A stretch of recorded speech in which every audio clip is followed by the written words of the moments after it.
because I just need to put cream in my coffee and I'm good to go. My E3 prediction is that there will be coffee and there will be cream. It's going to be a new simulator from Nintendo. All right. Well, if everyone's good to go, So some are murmuring half calf. It's possible. I don't even know what like intro to do, to be honest. I think that's a great intro.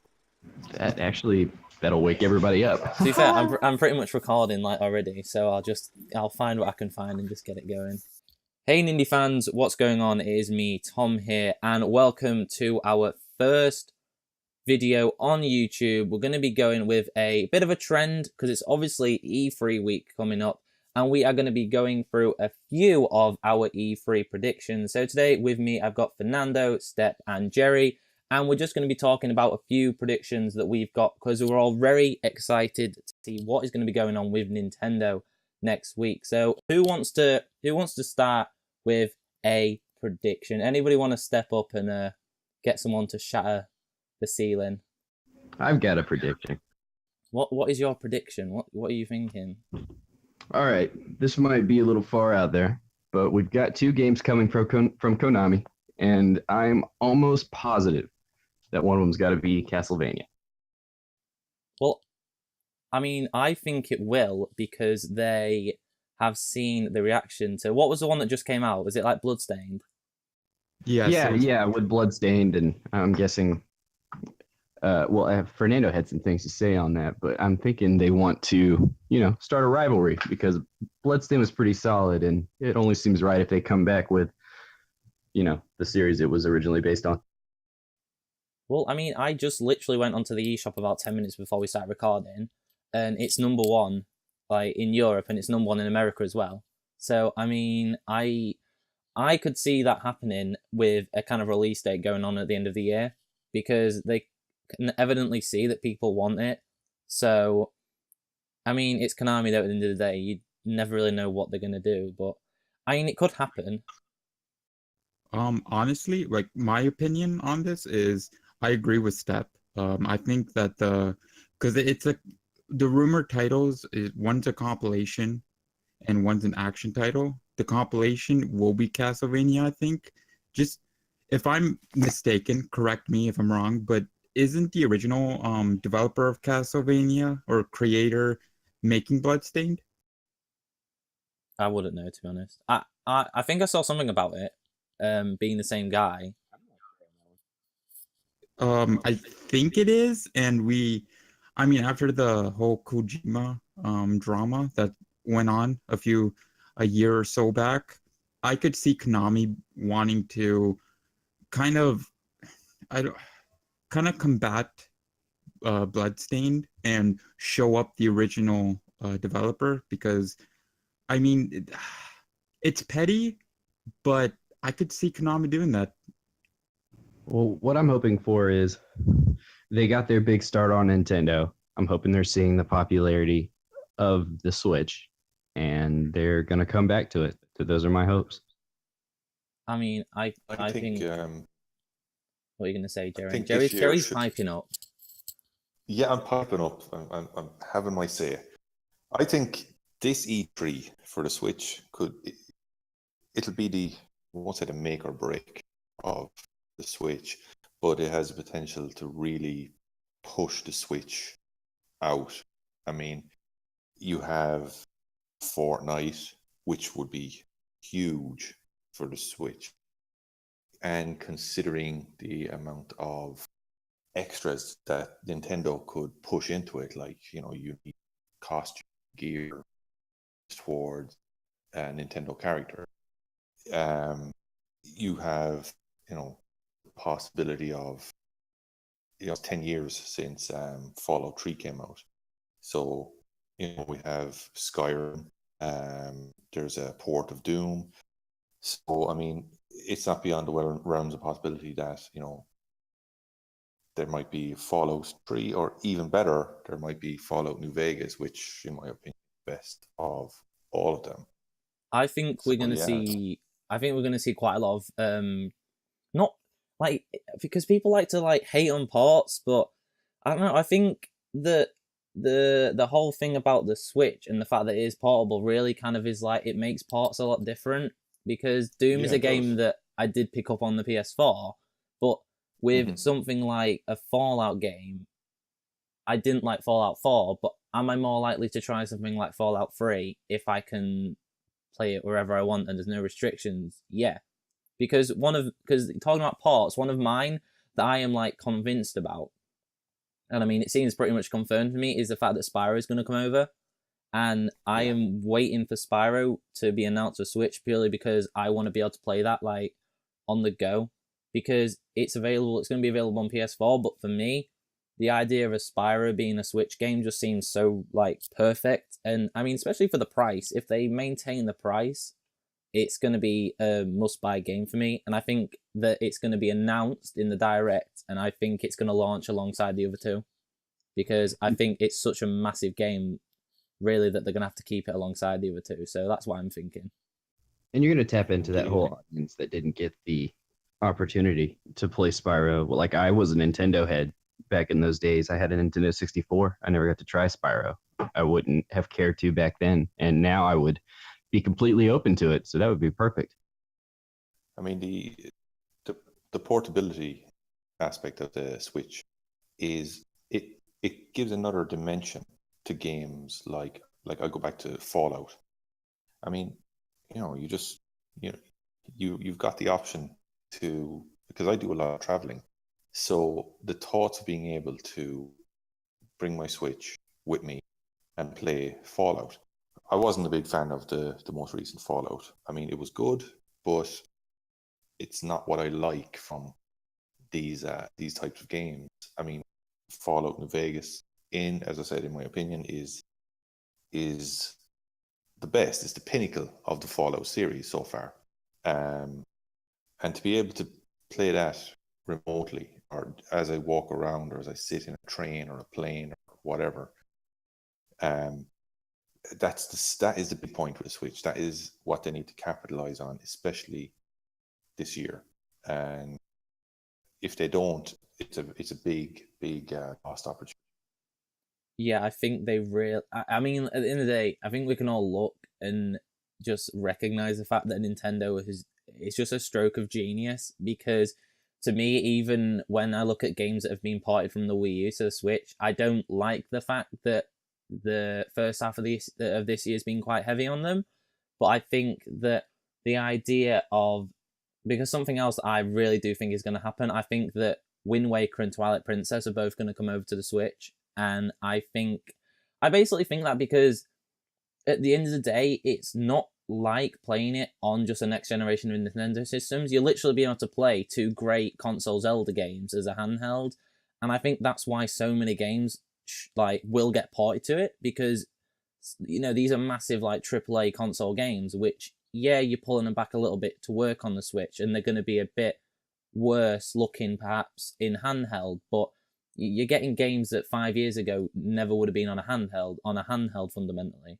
So I do think we will get Wind Waker and Twilight both coming to Switch. But on That's that, actually right, smart. it's an interesting point there, because I'm not sure they're actually going to bring those games onto the Switch, because we're waiting for a virtual console.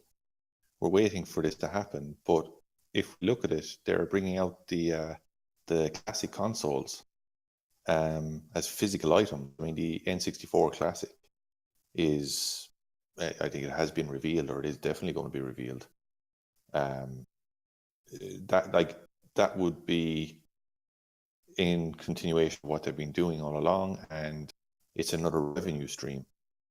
And then you'd have a classic GameCube, I mean, and they would keep Wind Waker for that, because that would be a selling point for that. And then maybe at the end of that life cycle, they might bring out the Wind Waker, Ocarina of Time, and virtual console on the Switch. That's my worry. That's my worry, is that's what's happening. I hope not, because I would like to see Wind Waker on the Switch. It would be amazing. Well, I just think the fact that they've already got them both in HD, and they've not been shy to port over some like a game like Bayonetta, it's never sold that well, and obviously you've got Bayonetta 3 coming out soon. Not soon, it could be 3 years for all we know, but I just really think that a lot of people, if they put them together in a bundle for $60, I think people would buy it. But I mean, that's something that I'm thinking. It's something I'd want them to do because I want to play both those again. But Fernando, is there anything that you think they're going to announce this year that's something brand new that we haven't seen before? Well, just to touch base on kind of what we were talking about, or what you guys were talking about, Virtual Console, I think what's going to happen, if the rumors are true, because the rumors are saying that they are doing like a Netflix type service, I think we're going to see all their past generation games coming to it, like Wii U, Wii, Nintendo 64, GameCube. All of those games will be coming over to that service. Now, I don't know if they put over or if they put Wind Waker onto the service, will it be the Wii U version or the GameCube version? I don't know, but I definitely think that if the rumors are true, that's what we're gonna see. But in regards to my predictions, this one has to actually deal with Pokemon Let's Go. Now there's some rumors that Eevee is going to get a new evolution. And also with that leak of Pokemon Gold and Silver, Gorochu, which was supposed to be a Raichu evolution, came into light. And I don't necessarily think that they're going to have Raichu evolve, but I think that what they're going to do is they're going to introduce Gorochu as kind of a alternate evolution for Pikachu. Like, I don't know, you level him up to level 50, or you have to have him hold some kind of item, or like a Mortal Kombat cartridge. Ha ha ha. But I think we're gonna have Gorochu and a new evolution for Pokemon Let's Go, and that's my prediction. Do you think they'll what was that? Was it in X? There was that squid Pokemon, wasn't there, where it would only evolve if you held the 3DS upside down? They'll do that. You'll have to like snatch both Joy-Cons out and like throw them at a wall, and then you'll get your Gorochu. That's what's gonna happen. It's a revenue stream for them. That's what Inkay would evolve into Malamar. Yeah, and you'd have to hold it upside down, wouldn't you? I mean, I never did that because I don't think I really ever touched that. I played a lot of X, but you know, one of the games which I don't think it's going to be. I mean, I'm predicting it, so I think it will be, but I don't think it will be. In the back of the mind, this is like kind of a please Nintendo rather than a Nintendo are going to do this, but I really want them to reveal Animal Crossing, and I want it to launch first half of next year, because I think Animal Crossing as a game is, I don't know if it's a system seller, but I really think for me it sits just below Mario and Zelda now, where especially for a handheld, it is such a good game. It's such a good time waster. So I'd love them to reveal Animal Crossing, and I don't think it would come out this year because this year's so packed. But as a game for the first half of next year, I think it would be something which is definitely gonna, like, for me, that would kind of fit 3 or 4 months where I wouldn't really need a big AAA game from Nintendo with an Animal Crossing game out. So do any of you guys love Animal Crossing like me, or are you all just like, it's Animal Crossing? I'm kind of with Animal Crossing. I don't really care for Animal Crossing. And with the last game, with what was it called? Amiibo Festival. We were talking about it in the Discord. It bombed hard. Like, they're gonna have to do some major damage control with Animal Crossing, and I don't know if it can pull through. I think the thing with Amiibo Festival, it wasn't even like that bad. It was the fact that everyone thought that we were going to get a Wii U Animal Crossing. I still think, well, you look at New Leaf, I put God knows how many hours into New Leaf. So as someone who loves Animal Crossing, for me, I'm like, Nintendo knows how to do Animal Crossing right. So I just know the Switch game's going to be amazing. And I think it's the kind of game that makes people buy. Like, I think it's the kind of game where people look, if Breath of the Wild hasn't made people buy a Switch, I think Animal Crossing, and if Pokemon doesn't, I think Animal Crossing really appeals to like a group of people who Yeah, I just think it appeals to that group of people where they really want to get that out during 2019 because it's going to drive console sales in the first half of the year. But, I mean, what's anyone else got to say? What predictions? First of all, those are some pretty controversial things that you're saying there, Tom. No. I agree. That would sell. That would, whether I like it or not. I mean, it sells. It sells Nintendo systems. People stormed out to buy 3DSs when the Animal Crossing New Leaf was coming out for that. Animal Crossing is a system seller. It's not a system seller like Zelda or Mario or Pokemon, but it is just below those three. For me, I really think it is.